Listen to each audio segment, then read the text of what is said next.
On the 18th of June, 1958, I reported to Lackland Air Force Base for my beginning of active duty with the Air Force. I had a 3-year commitment. Some people did have longer commitments, and I was in the last class that was allowed to have that 3-year commitment. It was called date of separation, or DOS, as opposed to indefinite. And when I started, the number one thing I wanted to do was to fly. And although my eyes weren't good enough for pilot, I was able to get into navigation school. And so I showed up at Lackland Air Force Base in San Antonio with my wife Ann and the 10-month-old toddler. On the 18th, I went in and reported. And then I began a 1-month pre-flight training session. We were doing things like just signing a bunch of papers, getting our insurance, our pay set up, learning about some things that they didn't teach us in ROTC. And we did a couple of other things. One of them is calisthenics every day to get us in shape. We did an inspection for a boot camp. We were assigned to a boot camp because we were second lieutenants, and we were going to learn how to inspect the troops, that kind of thing. And we also took parachute training, an interesting one because I had a fear of height. And we didn't actually have to jump out of a plane. They decided they weren't going to do that, but they did give us a 40-foot tower to jump off of. And they had something called a swing landing trainer.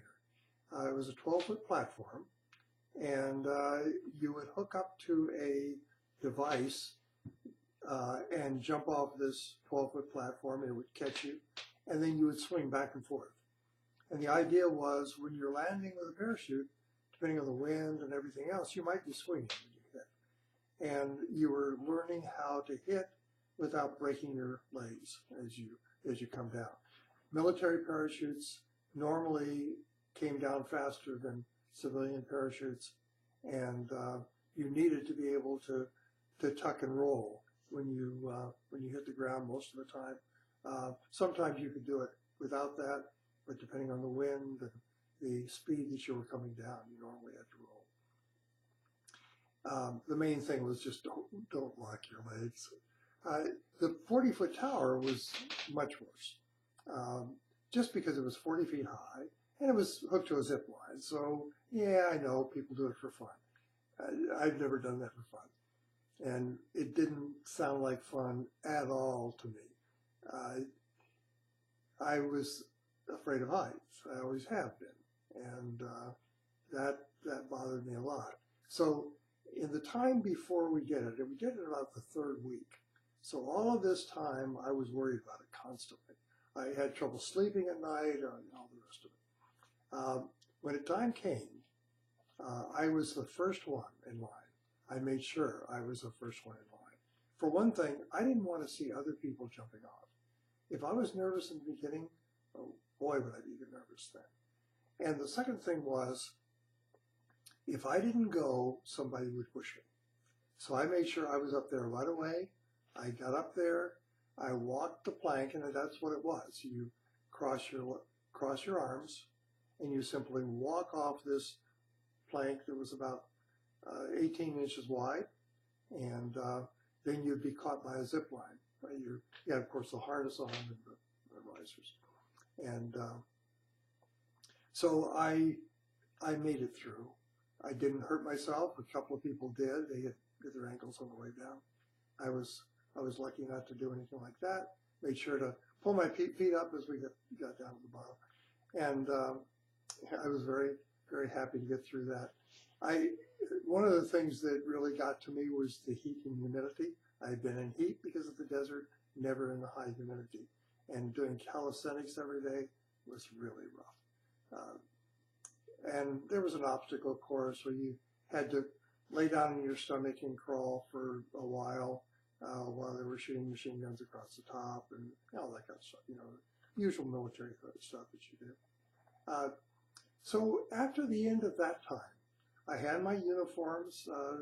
In fact, they gave us a uniform allowance, and we were able to go to a tailor downtown and get our uniforms tailored to us. Fitted very well. So got our uniforms, got everything set up, and I passed the physicals, and it was off to navigation school. Navigation school was at James Connolly Air Force Base. That was about an hour and a half to 2 hour drive from San Antonio to Waco, Texas. And it's not open anymore.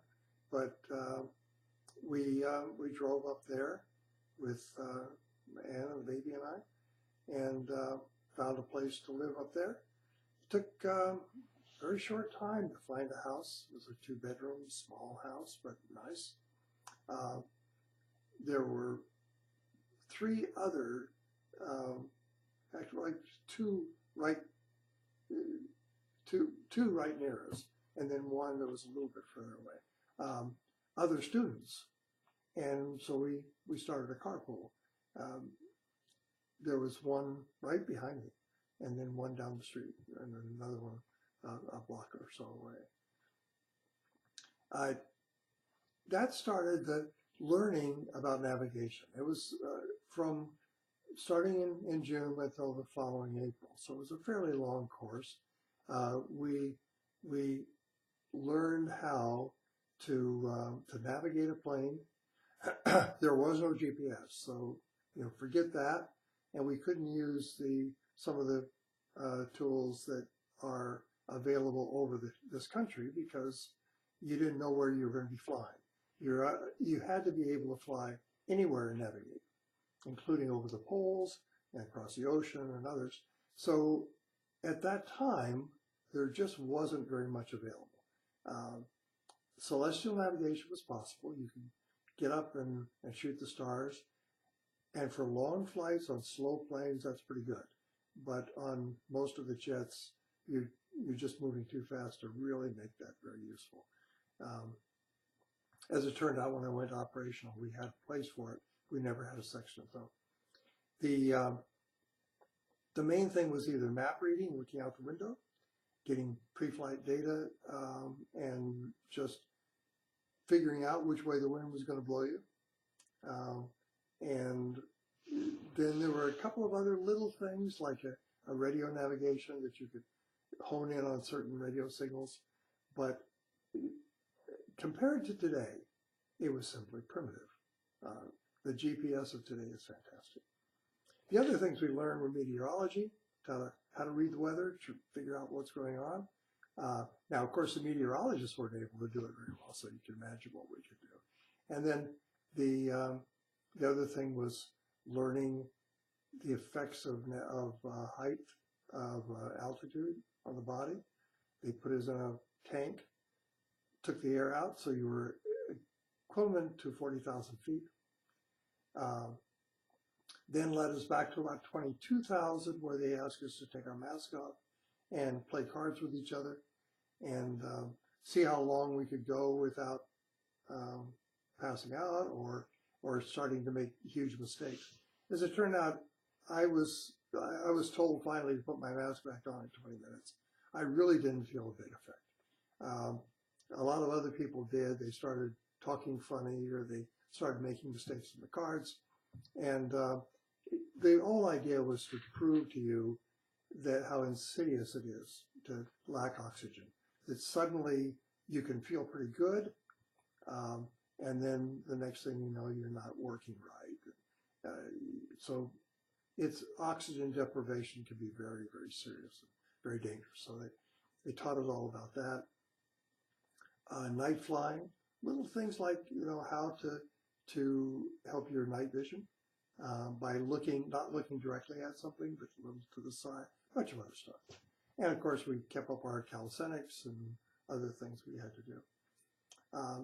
Now, in my private life, we had a toddler. It started out at about 11 months old by the time we got to James Connolly Air Force Base, and was pregnant with our second child, and she would be born in November. One of the things that happened there was that we were we would get together and study because there was quite a bit of study to do. And we had maps all over. We were at our house, maps all over the table. There were four of us around the table, and we were studying some things having to do with navigation. I don't know what it was. Anne had gone to the store with another woman named Anne and Brady. And when she was coming back up the driveway was just dirt and a little gravel. And she tripped, fell, broke the bottle of milk she was carrying. It was a glass bottle, and cut her left arm very badly. We put a tourniquet, called an ambulance, and got her to the hospital. And it was more than just stitches, which I thought it was going to be. They had to do surgery to repair some tendons and muscle. And luckily, Waco, Texas just happened to have a very good surgeon that was specializing in that kind of surgery. So we were very lucky. She got all of her feeling back and everything was fine. And she wore a cast, of course, and that made it difficult for her to do things. So one of the things we did was to call her mother, who lived in South Carolina. Now, I'd never met her mother. I thought, she would help, and Anne thought she would help by coming out, and she wanted to, so we sent her some money, and she took the bus. Flying was very expensive and not something that people didn't do a lot. And the train, for some reason, she didn't want to take the train, and the bus was cheaper, and we didn't have much money, so we gave her a bus ticket. When she got out, it turns out that she simply didn't do a lot. She was not used to working. She had a maid most of the time that she was married in. So she, Anne I would come home and Anne would be ironing, moving this stump around, putting it on top of the clothes and ironing, and not stump, cast, I'm sorry. Put the cast on top, iron a little bit, put the cast on top, iron a little bit.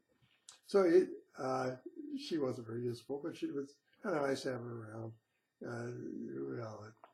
She and I didn't get along that well, but it was okay.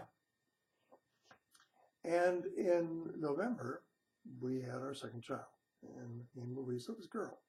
In those days, by the way, we didn't know whether it was going to be a girl or a boy. This was before ultrasound. So we didn't know what it was going to be until it was born. Luckily, she was in good shape. She was healthy and very good from that standpoint. And one other thing, a story that I like, Waco had a couple of things. They had a lot of rodents around, and there was one time of year that there's kind of a rodent infestation. And so you could see mice walking on the sidewalk and things like that. It was not fun from that standpoint. The other one was the crickets. There was a time when there'd be so many crickets in the street that you'd skid when you drove around. It was like driving on ice. So this couple of little things that I never knew about Texas, about Waco. But finally, the mouse story, I think is a pretty good one. We had a television that I had built.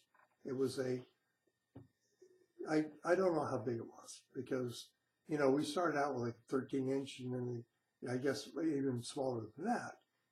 But you got a 15-inch television, that was pretty big. And then it got to, a little bigger and bigger and nothing at all like what we have today. The tubes were very thick. They were long this way as well as the size here. They were very heavy and the voltage was very high and all the rest. Well, as I said, we didn't have any money. And so we found a used TV set that somebody had that they gave to me. But the tube was gone. The tube was broken. And the cathode ray tube that set in there that had a picture on it, that was the most expensive thing in that set. But I had another set where everything was gone except the tube. And the tube was a little smaller than the one that we had here. So and these were in cabinets. They weren't just sitting out. This was a big cabinet, a wooden cabinet, fairly heavy, and it had all the guts of the TV in it, and then the tube sticker. So I put the smaller tube inside there, and so you could see when you looked at the glass on the front, you could see a little area around, but it worked, and we were able to watch TV, and along with the antenna that was rabbit ears antenna. Most of you never heard of that, but we had them. And so I got home one day and told me there was a mouse. She was hiding in the kitchen because there was a mouse in the living room. And I went in and got a broom and poked under the sofa. The mouse ran out and it ran into the TV set. So I figured, well, if I turn the TV set on, those things are, in those days, they were big tubes, got very hot, all that. Turn the TV set on. Well, turned out that the mouse got up on top of the tube, the big tube, the screen tube. And I guess that was the best place in the house. It was a little cooler, and even though there was some electricity, there was only one side of it. And its tail was hanging down. So we were watching TV. There was no way I could get rid of it because when I tried to take that thing out of the house, I didn't have the strength to do that. If I tried to get the mouse out, he would run in other parts of the house. So the only thing I could do was, we watched TV with the mouse, but I packed around the tube, around the TV in the back with cloths and things to keep the mouse from getting out. And we went on to bed. We watched TV for a couple of days with that mouse with his tail kind of wagging around on the top. And then on the weekend, I got one of my friends, one of the fellow students, to come over, help me move that TV set out of the house, and we were able to poke the mouse out. But that's the mouse story. In April of the next year, 1959, I graduated from navigation school. I think I was fourth in the class or something. Academically, I was number one in the class, but because of other things that they included, like how fast you could run, things, I didn't do that very well. So I was given some choices. One of the choices was to be a navigator instructor and to stay there, and I wanted to do that. For one thing, it would mean no survival school. I'll talk about survival school later. But so I decided I wanted to stay. The Air Force, however, had other ideas. They had decided they needed more navigator bombardiers. They sent me to a radar navigation and bombardier school in Sacramento. So that'll be the next set, and I'll see you then. Bye.